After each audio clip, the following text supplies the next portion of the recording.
अनुराग भदौरिया। अनुराग क्या कहना चाह रहे थे, जल्दी बोलिए।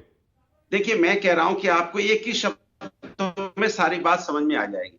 भारतीय जनता पार्टी ठीक जो कहती है, अब देखिए चार चीजें कहती थी। हम आएंगे देश में महंगाई खत्म हो जाएगी, महंगाई बढ़ गई। हम आएंगे बेरोजगारी दूर हो जाएगी, बेरोजगारी बढ़ गई। हम आएंगे देश के अंदर में काला धन एकदम खत्म हो जाएगा और आतंकवाद भी खत्म हो जाएगा। काला धन तो आप देख ही रहे हो, सफेद धन लाने गए थे स्विस बैंक से, स्विस बैंक से सफेद धन बढ़ गया, वहां पे का काला धन वहां बढ़ गया। और देश के अंदर में जिस तरह का नोटबंदी में जो काला सफेद हुआ वो आपने देखा ही है। इन्होंने कहा था हम आएंगे भ्रष्टाचारी खत्म कर देंगे, मतलब मैच फिक्सिंग तो नहीं है ना अनुराग, अपनी पार्टी में शामिल चुनाव कर दिया। में मैच फिक्सिंग तो नहीं है ना। अब मैं गिना तो रहा हूं, इसका मतलब क्या हो, इतने सारी चीजें गिना तो रहा हूं मैं। आखिर इन्होंने जो जो बोला था उसमें कोई एक काम किया? किसानों के लिए बोला था, अच्छा बताइए कौन सा वर्ग इनको वोट देगा? किसान पे इन्होंने लाठियां बरसाई हैं, किसान का इन्होंने सम्मान नहीं किया, वो वोट देगा नहीं। युवा के साथ अन्याय हुआ तो है, खुल के कह दीजिए ना अनुराग, अगर आपको इतना यकीन है तो कह दीजिए हमें ईवीएम पर पूरा भरोसा है। अनुराग एक सेकेंड, अनुराग मेरी चुनौती स्वीकार करिए, मैं आपको चैलेंज कर रहा हूं अनुराग। आज अगर आपको पूरा यकीन है सारा तबका आपको वोट देगा और बीजेपी को वोट नहीं देगा तो कह दीजिए खुलकर पूरा भरोसा है हमें ईवीएम पर, चुनावी प्रक्रिया पर, जो नतीजा आएगा हम मानेंगे। बोल दीजिए। देखिए एक चीज साफ साफ आपको बता दूं, जहां पे देश की जनता को शंका है, अगर ईवीएम पे सवाल उठ रहा है तो जिम्मेदारी सरकार की बनती है, चुनाव आयोग की बनती है कि सामने आए और उनकी। ओके सापरा जी आ गए। सापरा जी बोलिए, आपकी बारी है, जल्दी से सापरा जी। देखिए, मैं यही कहना चाहता हूं कि जिस तरह से संगीत रागी ने अभी कबूल कर लिया कि हाँ भ्रष्टाचारी लोग भारतीय जनता पार्टी में जुड़े, और निर्मला सीतारमण जी ने भी कबूल किया, इन्होंने गंगा की भी बात की, तो मुझे याद आ गया कि वो पिक्चर का एक गीत भी था, राम तेरी गंगा मैली हो गई पापियों के पाप धोते धोते। अब ये भारतीय जनता पार्टी का जो है ना, ये नया फंडा आया है कि आप भारतीय जनता पार्टी में आ जाओ, क्योंकि ये रेड मुक्त पार्टी है, ये सर्टिफिकेट देती है साफ और सुथरा इंसान होने का, और इसकी वॉशिंग मशीन जो है ना वो 24 घंटे चलती है। कमल डिटर्जेंट पाउडर उसमें पड़ा हुआ, उससे धुल करके बाहर आ जाइए, और एक अच्छा गिफ्ट भी मिलता है, कभी कभी टिकट भी मिल जाती है।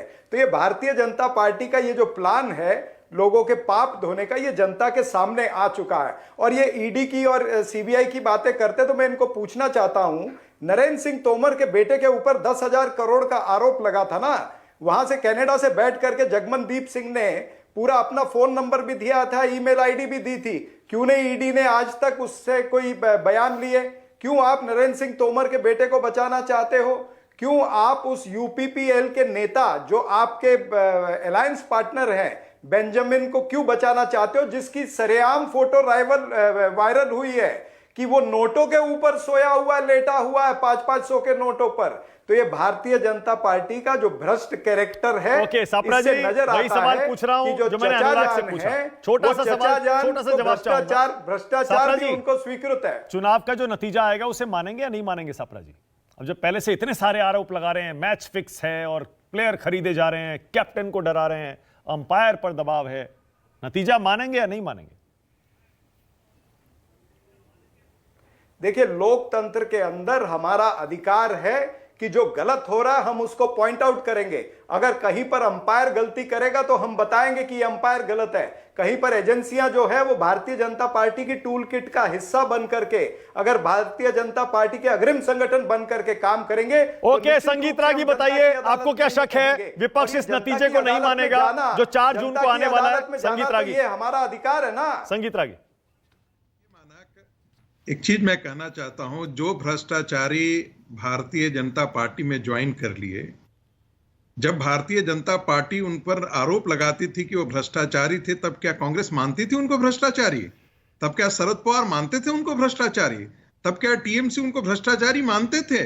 नहीं मानते थे। एक दूसरी बात, केजरीवाल, आज के दिन में केजरीवाल यदि भ्रष्टाचार की बात करें, बेईमानी की बात करें, तो ये ऐसा ही लगता है devil is coating the scripture, जैसे कोई हैवान जो है वो वेद मंत्र का पाठ कर रहा हो। आज आपके मंत्री एक के बाद एक जेल में हैं और न्यायिक प्रक्रियाओं से गुजरते हुए जेल में हैं। इसलिए आप ये कहें कि हम कट्टर ईमानदारी की राजनीति है, आज आपका पूरा चादर दागनुमा है, दागदार है। ओके, नहीं संगीत रागी, आपको शक है क्या? जून 4 संगीत रागी, ऐसा तो नहीं कि विपक्ष नहीं मानेगा? देखिए, विपक्ष के मानने और न मानने से क्या फर्क पड़ता है। राहुल गांधी ने अपनी हार स्वीकार कर ली है। राहुल गांधी अच्छी तरीके से कल उन्होंने अपनी हार स्वीकार कर ली। और दूसरी तरफ अरविंद केजरीवाल पर तो रिसर्च किया जाना चाहिए। वो व्यक्ति किसी का हो सकता है क्या? वो उसने तो आज आतिशी और सौरभ भारद्वाज को भी लपेट दिया। आदिल कह रहे हैं वो पुरानी बात है, ऑन रिकॉर्ड है। के शर्मा बोलिए जल्दी से।